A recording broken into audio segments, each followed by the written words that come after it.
वहीं बंगाल में चुनाव प्रचार के दौरान बड़ी संख्या में जुट रही भीड़ और कोरोना गाइडलाइंस के घोर उल्लंघन के बीच चुनाव आयोग ने कोलकाता में सर्वदलीय बैठक बुलाई। कोलकाता हाई कोर्ट के फैसले के बाद आयोग ने इस बैठक में सभी दलों से कोरोना गाइडलाइन का पालन करने को लेकर चर्चा करने की रणनीति बनाई। देश में कोरोना संक्रमण की बढ़ती चुनौती अब बंगाल में चुनावी रैलियों पर भी असर डालेगी। चुनाव आयोग ने कोलकाता में इसके लिए सर्वदलीय बैठक बुलाई है, जिसमें हाई कोर्ट के फैसले के बाद चुनावी रैलियों में कैसे कोविड प्रोटोकॉल का नियम सुनिश्चित किया जा सके, इस पर अहम चर्चा होनी है।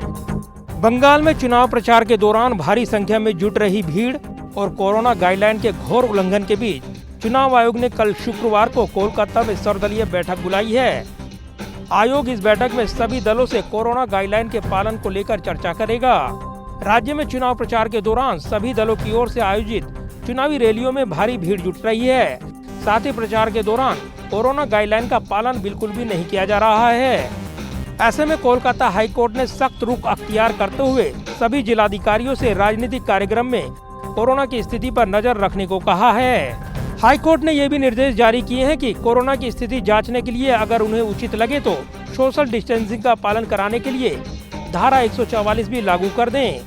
कोर्ट ने कहा कि बंगाल में चुनावी कार्यक्रम के दौरान कोरोना नियमों का सख्ती से पालन कराने की जिम्मेदारी जिलाधिकारी और चुनाव अधिकारियों की है। चुनाव के दौरान चुनाव आयोग की तरफ से जारी दिशा निर्देशों का सख्ती से पालन किया जाना चाहिए।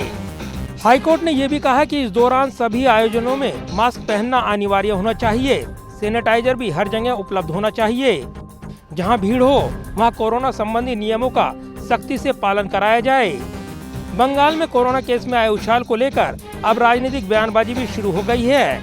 कोरोना के बढ़ते मामलों के बीच पश्चिम बंगाल की मुख्यमंत्री ममता बनर्जी ने एक रैली में कहा कि बीजेपी विधानसभा चुनाव के लिए प्रचार अभियान में बड़ी संख्या में भारी लोगों को लेकर आई, जिससे राज्य में हाल के दिनों में कोविड मामलों में वृद्धि हुई है। हमने कोविड स्थिति पर काबू पा लिया था, लेकिन उन्होंने इसे जटिल बना दिया है।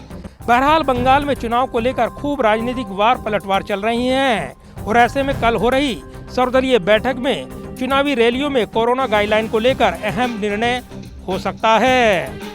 जाहिर है, देश में कोरोना संक्रमण की बढ़ती चुनौती के बीच बंगाल का चुनावी मुकाबला भी जारी है, जहां चुनावी रैलियों में कोविड नियमों की धज्जियां उड़ाई जा रही हैं और यही वजह है कि बंगाल में लगातार कोरोना संक्रमण के मामले बढ़े हैं और इसको लेकर चिंता जाहिर की जा रही है। और इस बीच चुनाव आयोग ने सर्वदलीय बैठक बुलाई है, जिसमें आगे की रणनीति पर अहम चर्चा होनी है। कैमरामैन पवन शर्मा के साथ प्रदीप कुमार, टोटल न्यूज़, दिल्ली।